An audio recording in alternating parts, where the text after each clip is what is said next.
Hello, everybody, and welcome to Marvin the Madness with myself, Stephen, and Dominic. Let's kick it right off where we normally start, straight into the rugby. I'll be honest, I only watched one game this weekend. It was away in Wales, so I only watched the Wales England game, which was actually pretty entertaining, I'll say. Any thoughts? Sorry, I thought you were carrying on. Then you sounded like you were going to carry on talking about it, and then No, I'll give you an opportunity, but you ruined it now. So now what? Just go for it. Any Yeah, no, thoughts? it was a good game. It's two teams trying to find their feet. I think neither team really is setting the world on fire in their style of play. Let's be honest. Um, we're not. It wasn't like the France and Scotland game, which we can talk about afterwards. But um, yeah, I like. There were some positives for England, and I think Sir Clive Woodward wrote in his paper column about a lot of the positives that were taken from it, and I think yeah, there were a lot of positives. There were a lot of good things that came out of it. England, when they actually kept the ball and ran with it, looked quite dangerous, and their defense was pretty solid. So those are good things. I think they just need to tidy up their kicking, get it a bit more, make it a bit more able to compete, and hopefully we'll start to gel as a team. On the bright side, at least we are like picking the same team a bit more consistently, so we might get a bit more cohesion amongst all the players. So that's good. What do you think? No, to be fair, quite enjoyed it. I think it's the most consistent you've looked. Obviously, there was a few.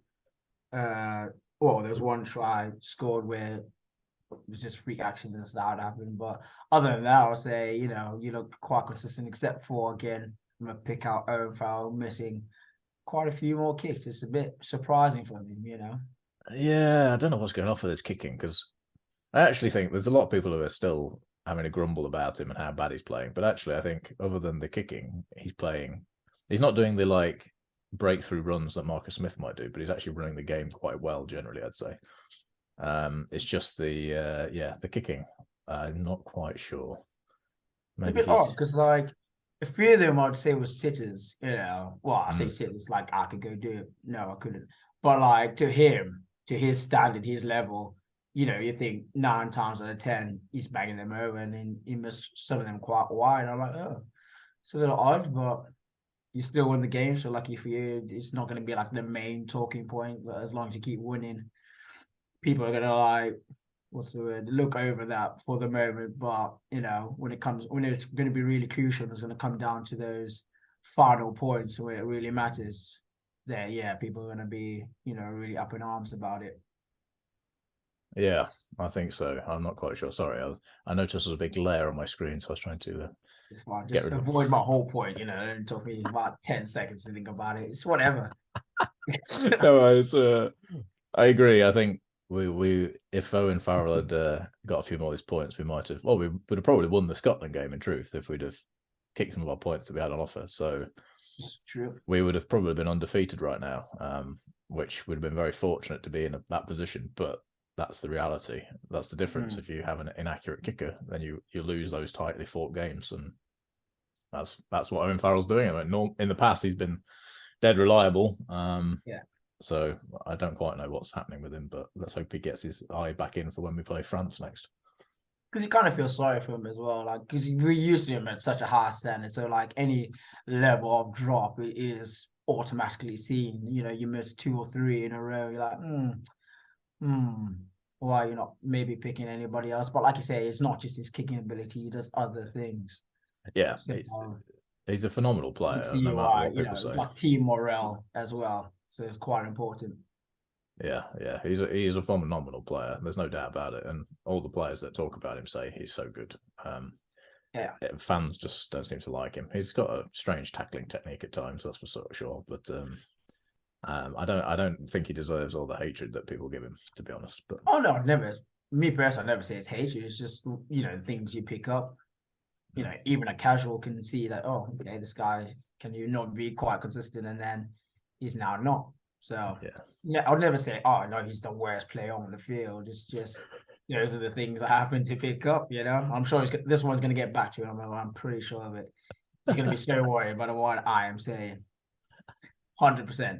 I'm sure So, that's the same for everyone who's a keyboard warrior on the forums yeah. you see and things. I'm sure Yeah. to be fair, I think sometimes it does affect people's mental health. Sometimes I do forget that these players and things are human, and they have emotions and react to things. It's easy to hide behind your screen, your keyboard, isn't it?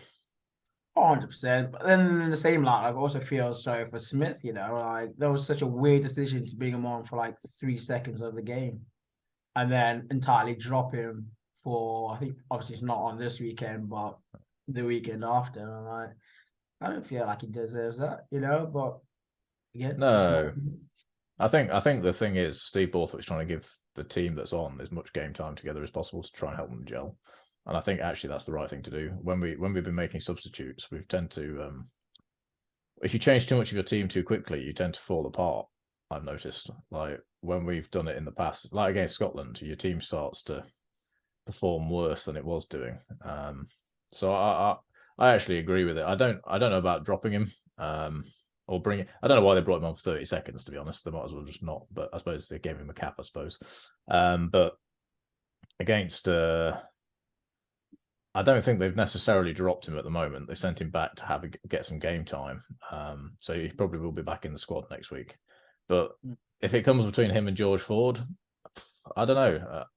I know Marcus Smith may become the better player, but for me at the moment, George Ford's probably the actual better all-round 10. He probably doesn't do as exciting stuff as Marcus Smith at times, but actually George Ford was the reason Tigers, or one of the main reasons Tigers won the title last year with his game management. So I don't know.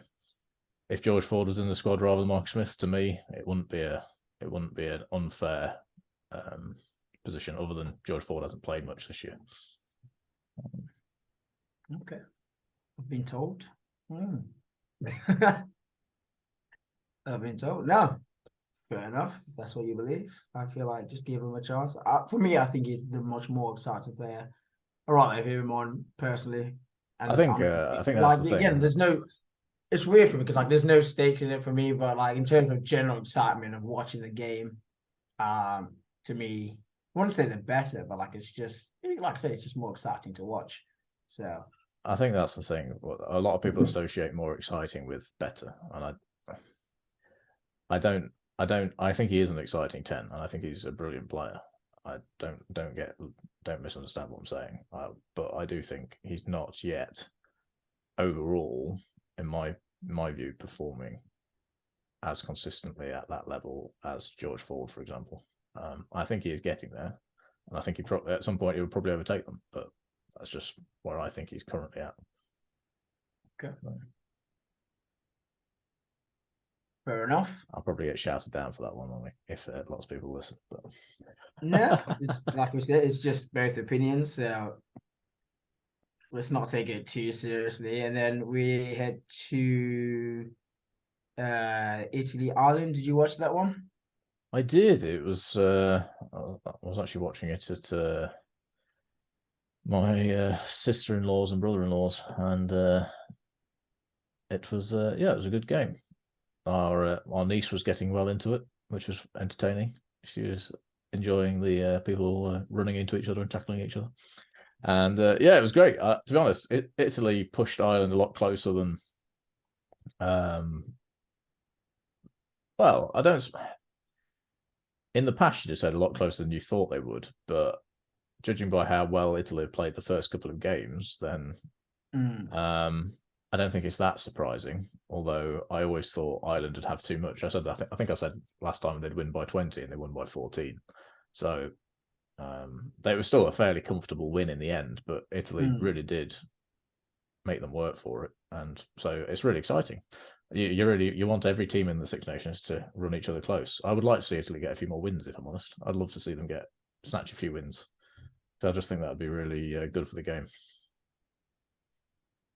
That's fair. That's very fair. And then we finish off with France and Scotland. So I was traveling back when this was on, so there was no chance of me catching this one.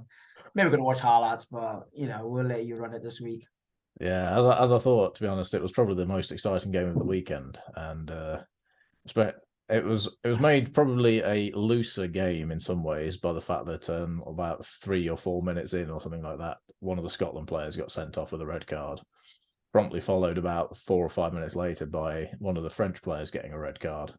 So it was 14v14, which obviously means there was a bit more space on the field, but both teams were playing some fantastic rugby, really good running, hard hitting defensive as well, but really good hard running rugby.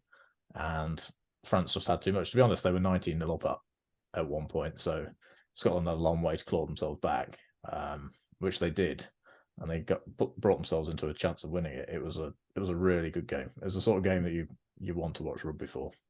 Yeah. And so in some ways, I can see why people, like, going back to Marcus Smith, want to watch players like Marcus Smith, because he makes the game exciting to watch. You never know what's going to happen when he's on the ball. So I can see why people want him in the team, because that's what draws people in. Yeah. So yeah, the box office plays on display were pretty impressive on the Sunday. Especially, it was nice for me having no stakes in it, like you say, in the France Scotland game. There's no stakes for me, but it was just a really good game of rugby. So yeah, watching the French player decided to use his for some reason he sort of torpedoed himself head first into the number 9 to get himself sent off, which was a little bit bizarre. But Why there we not? go. You know. Didn't they get banned for 9 games, or was that one of the Welsh? I can't remember. It was one of the players that got now is banned for like 9 games from one of the red cards. I think it's 5, maybe 5 somewhere around there. I don't know. I think the I think it was a French player actually. yeah, the French player. Yeah. I don't know what he was doing. He was banned last time. I think it was a couple of years ago when he played Scotland again and got sent off for punching someone. This time he decided to dive over a ruck and headbutt someone. I don't think he was trying to headbutt them. In fairness, it wasn't an intentional dirty play. It was just a bit of it was just a bit of a moment of madness that he he'll just regret it. There was nothing intentional in it. I don't think it was just a bit of a mad moment. But there we go. He looked distraught, to be fair, as you would. But there's not that many more games for him to really miss, though, is there? To be honest. No, not the Six Nations, I suppose. 2 more. But yeah. Yeah. And then I imagine there's a few more friendlies, because then the championship starts at some point soon. Not entirely sure when, but at some point. Yeah. So I'm looking forward to that. Which was that? Which tournament was that? So it used to be the Tri Nations, but now it's called the Championship, because obviously we've got Argentina now. Oh yeah. That can't be too far away, can it? I don't know when. No, there's a post of, well, obviously I follow South because there's posts of them on Instagram starting to do their training now. So I think it's maybe, I actually have no idea when it is, but nice. I can't imagine it being that far away if they started to do their training camp. No, probably not. Yeah, I'm looking forward to that. More rugby, so I'll say yes to that. Very good. And obviously excited for me, more stakes involved. Yes, that's certainly true. I'm back to Leicester Tigers this weekend. We've got a new coach coming in, which we'll probably talk about this weekend. Yes. They got Bath this weekend. We have, yeah, and obviously we've got a new coach being appointed, which we'll probably talk about on another episode. We'll probably touched on rugby enough this week, but yeah, it's I'm looking forward to that this weekend as well. So yeah, enjoy. So have you got a wives teacher segment then? Have you? Yeah. I've not got a major one this week. It's more of a statement, I would say, on wives teacher. So the rest were major. Okay, fair enough. So did you know, Steve, that if you're married to an early years teacher, teachers, you're married to someone who their job seems to involve being effectively a nurse or a doctor, because they seem to have to determine which kids are sick and send them home. So when they've had a lot of lots of different illnesses this year, because of obviously it's coming out of COVID, so all the kids are getting sick with stuff. Well, it's a few years ago now, but they're all catching stuff at the moment, and so we've got things like scarlet fever. So the teachers are having to look at the tongs and things to see if they've got infected with it. You also have to be almost a parent to the kids. Obviously, a lot of time they need a bit of just a bit of care and attention. You have to be a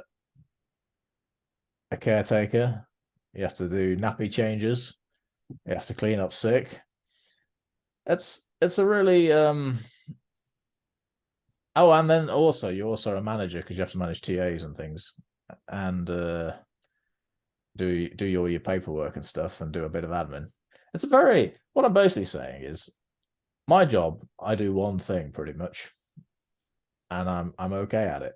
Teachers, especially early years teachers, seem to have to be 1,000,001 jobs. So, oh, and teaching obviously is the main part that you're meant to do. So Just there's that that in there main as bit, well. you know. Yeah, running around looking after all the kids and then doing a bit of teaching. I also find it very amusing. Here's a little thought. Most parents, right? They want like 2 kids max, especially if they're all like under 4. Yeah.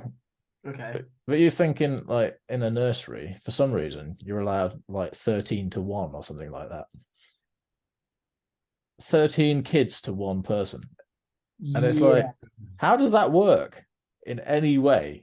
Because it's not like little kids are able to like listen in the same way that a teenager does.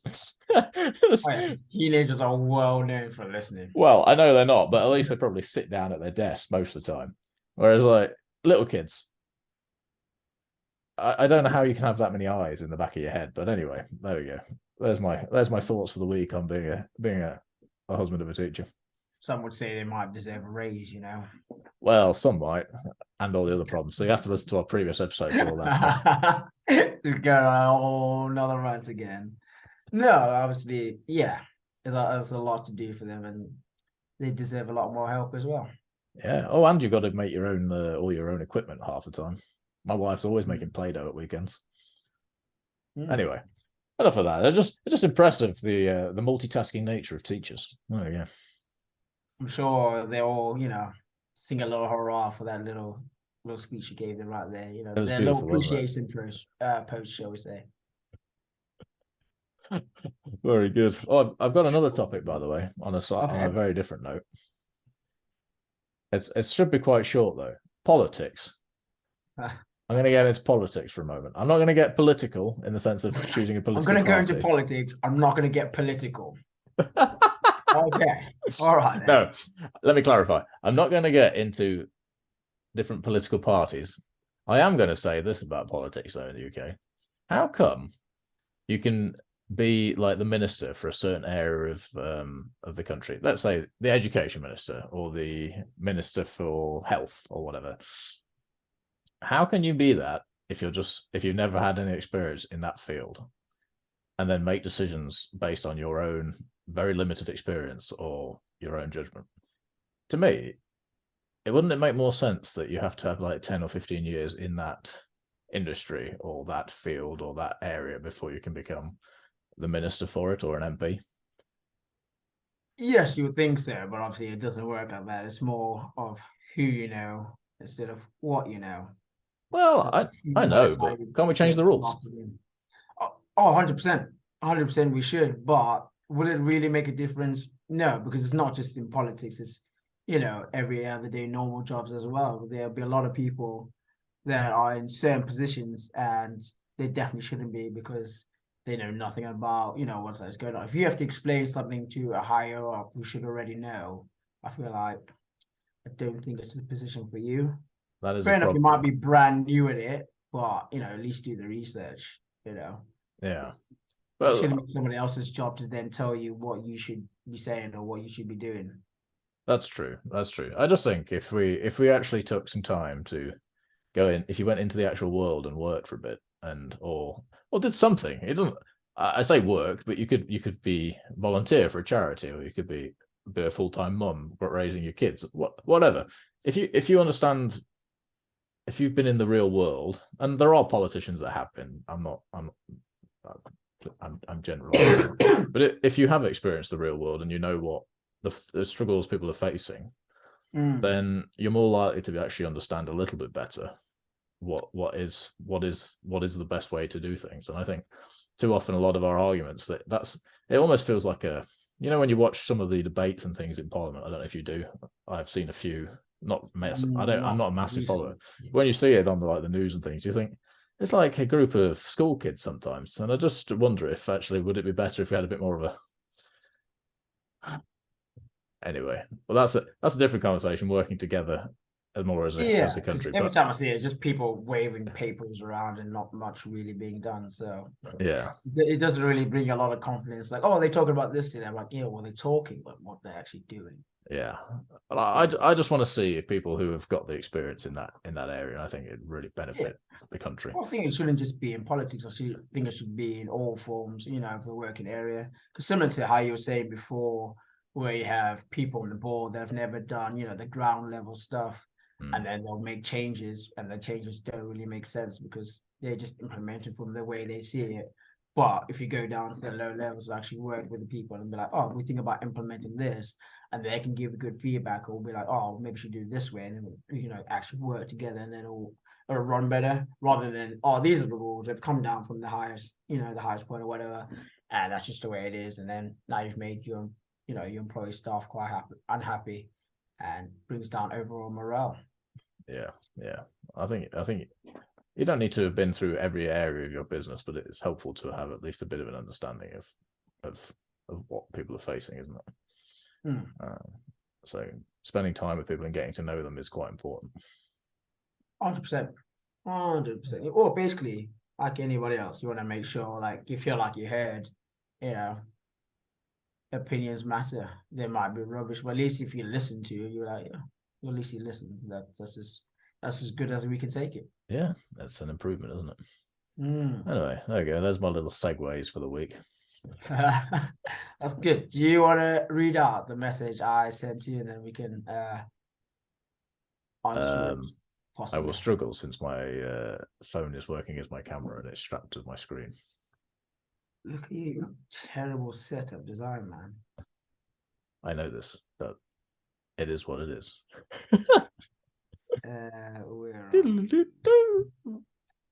So, my sister asks, if God speaks to you and it goes wrong, so I'm guessing she's just more saying she prayed for something and it's not gone the right way. Yeah. Is it considered God's plan? And then the second bit is, if God's all knowing, do you know it was going to go wrong, but let it happen anyway? So it's kind of like a two-parter. It's quite a hard one to answer, to be honest. Well, I think so anyway. Yeah, it is a hard one.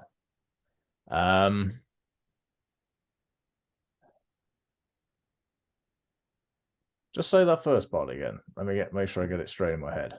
Right. So the general premise is, if God speaks to you, so we're assuming she's prayed for something. Yeah. And it's not worked out in the best. So now she's thinking, oh, pray for something. It's not worked out. So God's let it gone wrong. Oh my gosh, I cannot speak English today. So God's let it go. Has he let it gone wrong on purpose? Yeah. Sort of thing, like just to learn a lesson or something, or are you just gonna let it go wrong, fully knowing it's gonna go wrong, sort of thing. If you know what I mean? So that's the second part, isn't it? Yeah. So it's a very difficult one. I was thinking about this. I was thinking about this earlier, and my belief is that God knows everything that's going to happen. He's outside of time, we often say. So I obviously we're talking from a Christian perspective here, because that's what we both are. For me, God knows everything that's going to happen, and we talk about him being outside of time. So to him, the whole of eternity is like, well, it's not like a painting, but you could imagine, if you could imagine looking at a painting, then he can see it almost like that. I don't think it's not as fixed as that, probably, but it's just a visual image of it. That being said, I think I was trying to think of some good examples. I thought of a few biblical examples of times when, so God in the Old Testament sort of talked to Abraham and said, "You're going to have a son," and Abraham, in his wisdom, heard this and then went and got his servant. Well, him and his wife agreed to get her servant pregnant, basically, which was done back in those days. And so he fathered a child through his wife's servant, and that wasn't what God was intending. Well, it wasn't what God's promise to them was. However, God let it happen, and God has used that son to he raised up empires and nations through that son and blessed the son. But then God also fulfilled the promise that he initially intended and gave Abraham and his wife a child directly. Now, do I think God knew that Abraham was going to do that? Yes, I think he did. And I think the way God's made the universe is that there are consequences when we don't do things the right way or the way that God was intending. Even when we've prayed about it, we still make mistakes. That's part of humanity. And it's part of being able to make our own decisions and being able to have there being real consequences to our lives. So yeah, I do think that God knows, and God allows us to make decisions and there to be real consequences, because actually when we experience real consequences, if there were no real consequences, I don't think we'd ever really truly know. We wouldn't really you grow a lot through failure and bad circumstance sometimes. And I'm not. There's another conversation to be had about people who face lots and lots of really difficult and really challenging situations all the time, and their lives just seem to be totally unfair. But that's a different probably conversation. But I don't want to get too far off topic talking about that. But the way I sort of tried to explain it, I was like, yeah, take this with the biggest grain of salt. I was like, sometimes God can use these lessons to help you grow your faith, through whatever particular thing you're going through. So it might not be, obviously it's not the right thing right now, but the next thing that's coming will be even bigger and better than the thing you probably already asked for. But obviously that takes a lot of faith and a lot of courage to keep pursuing and keep praying. It's quite difficult. It's not just a prayer and go, like people often use it like the example like a vending machine. You can't just pray and then whoop, out comes your perfect prayer. It just happens exactly the way you want to. Sometimes it does, sometimes it doesn't, and then you learn and you grow faith, or you just have a difficult time. But either way, that's the whole point of faith, is that you got to keep pursuing regardless of the outcome. Yeah, I think on a really basic level, if you're a parent or you've seen parents raising kids, you don't. Sometimes you'll tell your kids how they should do things, or to avoid certain things. I don't know. An example might be if you're teaching your kid to ride a bike, you're going to tell them how to do certain things, and you're going to know that if they do certain things, they're going to fall off. Yeah. But at the same time, you allow them to go through that experience in a reasonably controlled environment for most people. But you allow them to learn from the mistakes and the failures. And obviously real life's a lot more, the stakes are a lot higher.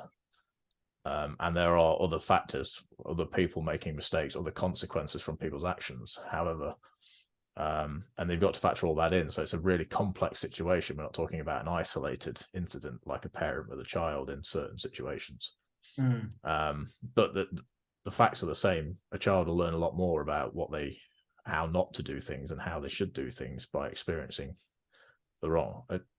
You would never intentionally allow a child to put their hand in a fire, but if they do it, they really know what the pain of fire feels like, and they'll really avoid doing it again, because there's something different about being told that the pain is there and experiencing the pain for yourself. I think sometimes the people who have the deepest love for humanity, for others, and for those around them, are those who have gone through the greatest loss, because they know what loss feels like. They know that they can get a real sense of real deep empathy for others, and a love that you just don't see without experiencing loss and having loved so deeply. So yeah, I think God knows, and I think for whatever reason he lets us go through it at times, and a lot of the time it's for our good. Sometimes it's a natural consequence of the world, and I think if you're a believer, then ultimately God will work that for your good. But I do think there are consequences to actions as well, and if there weren't, then there wouldn't be. It wouldn't be real. It'd be a fake simulation almost. You could do whatever you could choose any action, and there would be no consequence to it, and that wouldn't be real, would it? No, it would not. Yeah, that's a very difficult because obviously you got to practice your own free will, and then you go into the side tangent. Do you really have free will if he's already known? And you can go into a whole debacle. So when I was trying to have my own opinion about it, I was like, I was trying to keep it as brief and as the way I think about it. Try to keep it small rather than expanding into craziness, and then we'll all get lost and none of us are helping each other. I love to go onto the big, and I've wrestled with things like free will a lot and things like that, but actually I come back to the simple truth that God is in control, but what you do matters. And the two don't always they don't always sit easily together, but I do believe that what you do is you make real decisions and they have real consequences. And I also believe that God is ultimately in control. So I hold the two. I was thinking earlier, actually, it's on in this modern age, we probably can understand it a little bit easier than in the past, maybe, because we've got things like AIs now. And actually, although the programmer sets up the AI, they let the AI learn and do things, and sometimes it explores on its own. If you thought about a creator of the universe, the complexity of their creation is going to be so much greater than any AI that we make. But it has some similarities, and you can understand actually a little bit about that difference between free will, but the programmer is still in control. They can still step in when they want to. But that gives you a little bit of a visual image of how I see it, I suppose. I think that was a pretty good way to answer that. Like I said, it was a very difficult one. I don't think I understood the message for probably a day and a half. Like, not ignoring, but I was like, how in the world do you really answer that? And in a way, not in a way that is satisfying, but in a way that actually makes sense. I'm sorry, I waffled on. No, that's absolutely fine. I already sent my reply as a text message, so don't worry about it.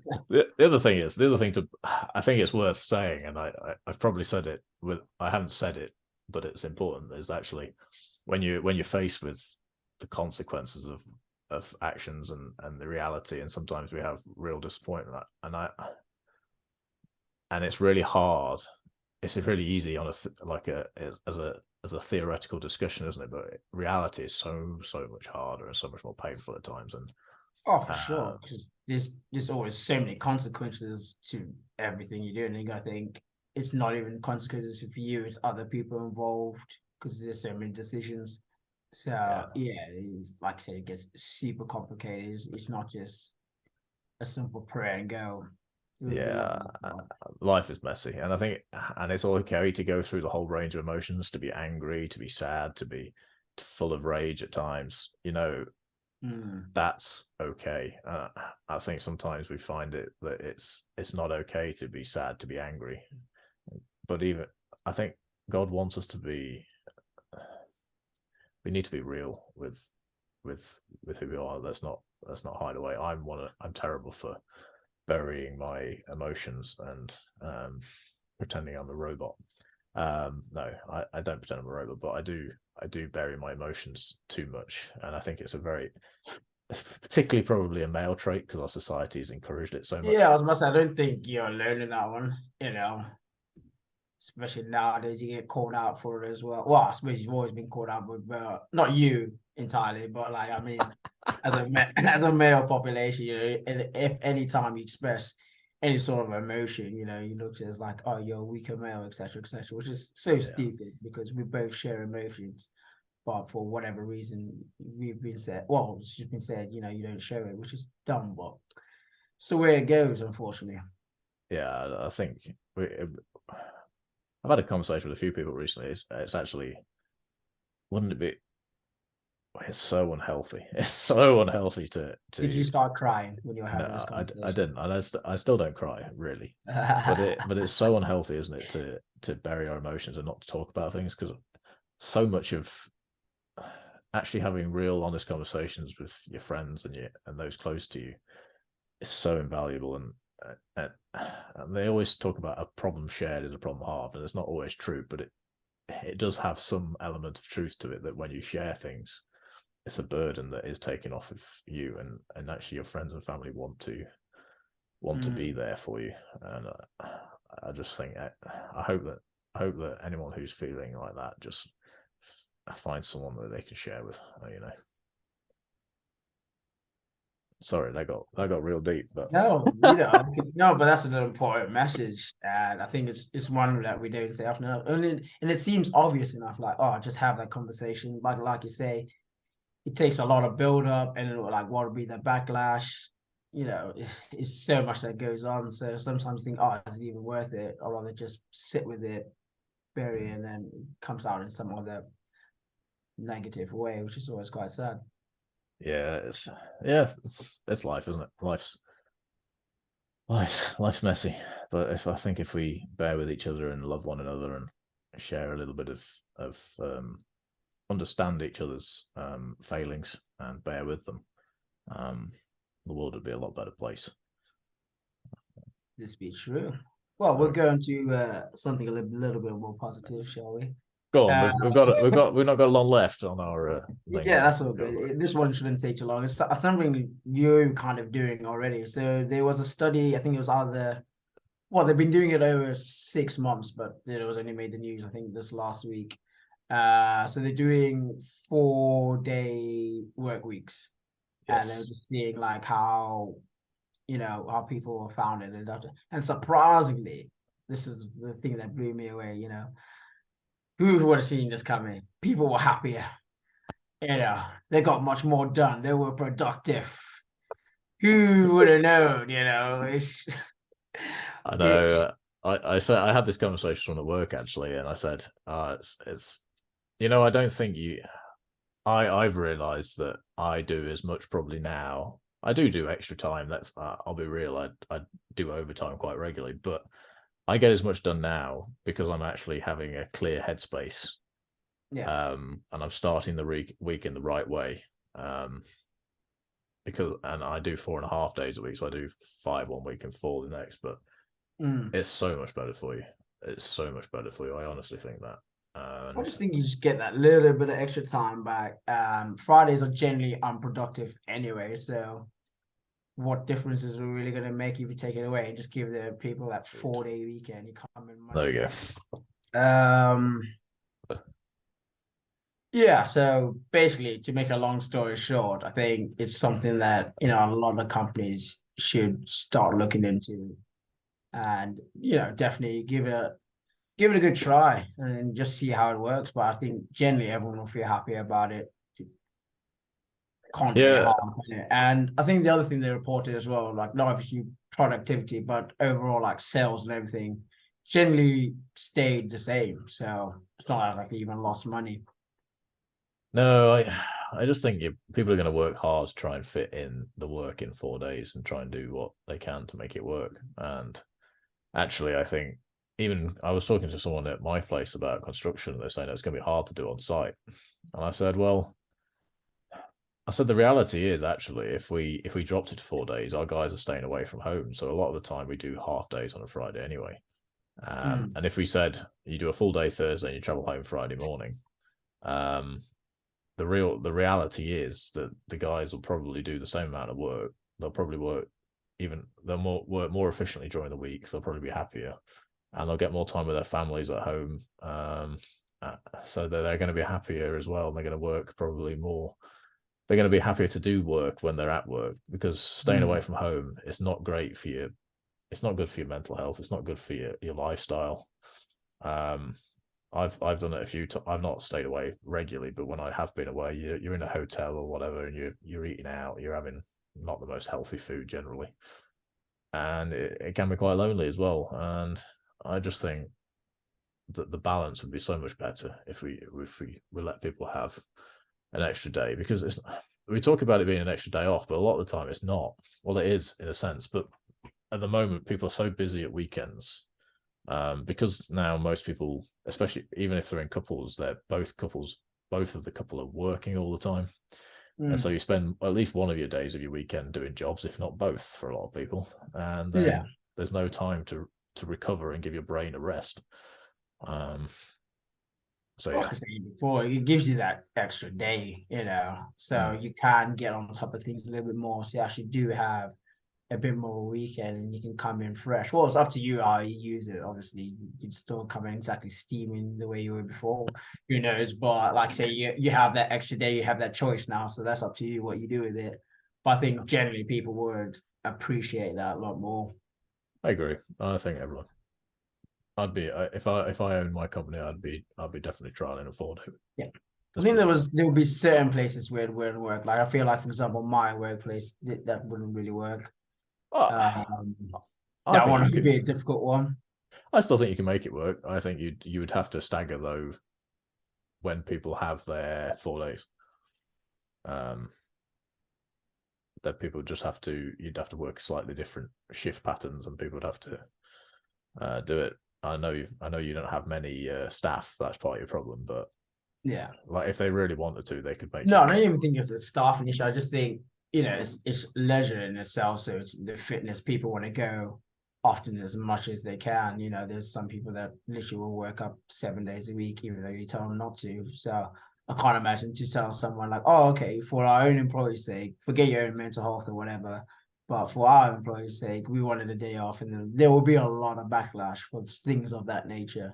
And I imagine other things as well, like, going out biking and like Shiro Pines or whatever, or keeping those activities going. So certain things are going to be a little more harder to convince companies that they need that extra day, or they can afford it, or it actually makes sense to actually do it. That's the same in construction. It's exactly the same. Like there's the Yeah, same mentality, and actually, it's not that it's impossible to do. It's just that you'd have to yeah, think about it. Like a lot of our work on rails at the weekend, where you stagger your employees so that some of them are working weekends. A lot of them mm. only work the weekends or used to, and they're holding retainers. But you work your staff load around, don't you? To do it. Some people work Monday to Thursday. Some people will then work Friday to Monday.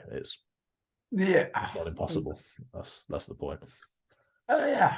I suppose if they really broke it down and looked at it, it should be possible. Like everyone should be able to do it. I just hope that at least it gets a little bit more discussion. I feel like this one was like one that kind of got swept underneath the rug. They didn't want it to get, too much publicity. So I was like, yeah, I want that one to actually get, a lot of steam behind it. Let's go and blow some air behind it higher. Talk some That's more it. nonsense that we talk and get some steam out. We've been a bit serious tonight, haven't we? We've had a bit of a this madness this evening has been It very was hardly any serious. man. It was a bit more problem solving. Some deep Yeah. topics we went through tonight. Some deep topics. Oh Yeah. dear. Sometimes these are the things that need to be discussed. Do at a lower level, and then hopefully, some people will take it up. Maybe our I'm just the mums. ideas man. Someone else can actually go do the hard work and be like, yeah, we deserve this extra day off. I'm like, oh, I'm just like, yeah, here's the study, here's the news outlet, here are the projections. Obviously, they show everyone's making profits still, or sometimes they're making even more. So can't hurt to give it a try. That's all That's I can it. do. That's it. Who knows? It might. I think most of the companies that have done it are at least carrying it on. Some of them have already committed to it, so it must be Yeah. a generally positive thing. But hey, never know. Maybe the future prime minister's listening to our terrible podcast and will take our terrible ideas and ruin the country. It can only go well. And on that terrible note, It can only go well. Are you gonna outro us for once? uh, no, I think you do it so well. You should do it. Are you sure? I'm proud of you. We're just not gonna talk about my actual intro. Okay. I found it rather hilarious, and the fact that we were laughing when our actual intro began because you'd done a different intro beforehand that they will never hear, but maybe one day. Oh, that's so funny. Okay, so to finish things off, I've been Stephen Mateo here with Dominic, and this has been Marveling the Madness. See you soon. Take care.